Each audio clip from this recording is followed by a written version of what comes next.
Hi, class. I'm going to go ahead and read chapter 5.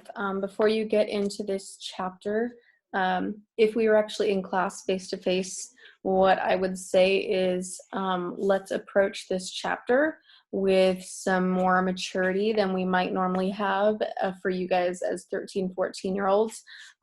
Things to keep in mind. As you guys know, when you become an adolescent or a teenager, things start to change, both in your body's emotions, psychologically, and a lot of that has to do with a major increase in hormones for both boys and girls. And so Jonas is 11, going to be a 12-year-old pretty soon. So like most kids his age, things are starting to change. And along with that is an increase in hormones.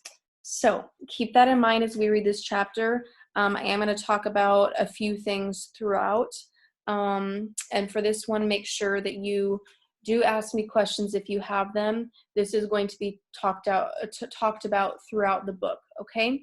So we are on chapter 5, and if you have this copy, that is on page 43 of our novel, okay? All right, chapter 5. Usually at the morning ritual, when family members told their dreams, Jonas didn't contribute much. So at night they tell their feelings, they have to. In the mornings, they are required to talk about their dreams. A little bit weird, right? He rarely dreamed. Sometimes he awoke with a feeling of fragments afloat in his sleep, but he couldn't seem to grasp them and put them together into something worthy of telling at the ritual. But this morning was different. He had dreamed very vividly the night before. His mind wandered while Lily, as usual, recounted a lengthy dream, this one a frightening one in which she had, against the rules, been riding her mother's bicycle and had been caught by the security guards. They all listened carefully and discussed with Lily the warning that the dream had given. "Thank you for your dream, Lily," Jonas said the standard phrase automatically and tried to pay better attention while his mother told of a dream fragment, a disquieting scene where she had been chastised for a rule infraction she didn't understand. Together they agreed that it probably resulted from her feelings when she had reluctantly dealt punishment to the citizen who had broken the major rules a second time. Father said that he had no dreams. "Gabe?" Father asked, looking down at the basket where the new child lay gurgling after his feeding, ready to be taken back to the nurturing center for the day. They all laughed. Dream telling began with threes. If new children dreamed, no one knew. "Jonas?" Mother asked. They always asked, though they knew how rarely Jonas had a dream to tell. "I did dream last night," Jonas told them. He shifted in his chair, frowning. "Good," Father said. "Tell us." "The details aren't clear, really," Jonas explained, trying to recreate the odd dream in his mind. "I think I was in the bathing room at the House of the Old." "That's where you were yesterday," Father pointed out. Jonas nodded.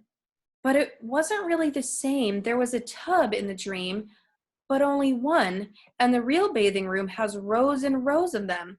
But the room in the dream was warm and damp, and I had taken off my tunic but hadn't put on the smock, so my chest was bare." He was naked. "I was perspiring because it was so warm, and Fiona was there the way she was yesterday." "Asher too?" Mother asked. Jonas shook his head. "No, it was only me and Fiona, alone in the room, standing beside the tub. She was laughing, but I wasn't. I was almost a little angry at her in the dream because she wasn't taking me seriously." "Seriously about what?" Lily asked. Jonas looked at his plate. For some reason that he didn't understand, he felt slightly embarrassed. "I think I was trying to convince her that she should get into the tub of water." He paused.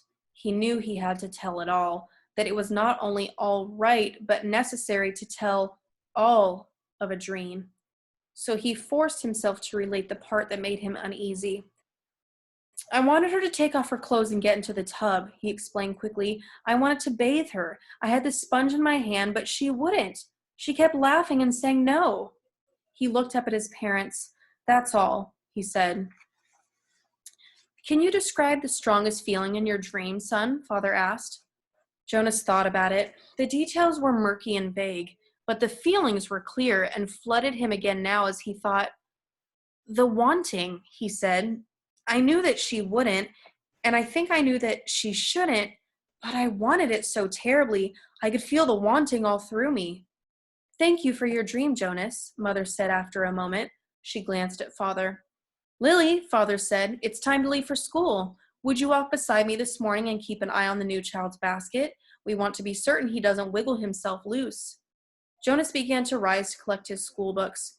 He thought it surprising that they hadn't talked about his dream at length before the thank you. Perhaps they found it as confusing as he had. Wait, Jonas, Mother said gently. I'll write an apology to your instructor so that you won't have to speak one for being late. He sank back down into his chair, puzzled. He waved to his father and Lily as they left the dwelling, carrying Gabe in his basket. He watched while Mother tidied the remains of the morning meal and placed the tray by the front door for the collection crew. Finally, she sat down beside him at the table. Jonas, she said with a smile, the feeling you described as the wanting, it was your first stirrings. Father and I have been expecting it to happen to you. It happens to everyone. It happened to Father when he was your age, and it happened to me. It will happen someday to Lily. And very often, Mother added, it begins with a dream. Stirrings. He had heard the word before. He remembered that there was a reference to the stirrings in the Book of Rules, though he didn't remember what it said. And now and then the speaker mentioned it. Attention, a reminder that stirrings must be reported in order for treatment to take place. He had always ignored that announcement because he didn't understand it, and it had never even seemed to apply to him anyways. He ignored it, as most citizens did. Many of the commands and reminders read by the speaker. Do I have to report it? He asked his mother. She laughed. You did, in the dream telling. That's enough. But what about the treatment? The speaker says that treatment must take place. Jonas felt miserable. Just when the ceremony was about to happen, his ceremony of 12, would he have to go away someplace for treatment just because of a stupid dream? But his mother laughed again in a reassuring, affectionate way.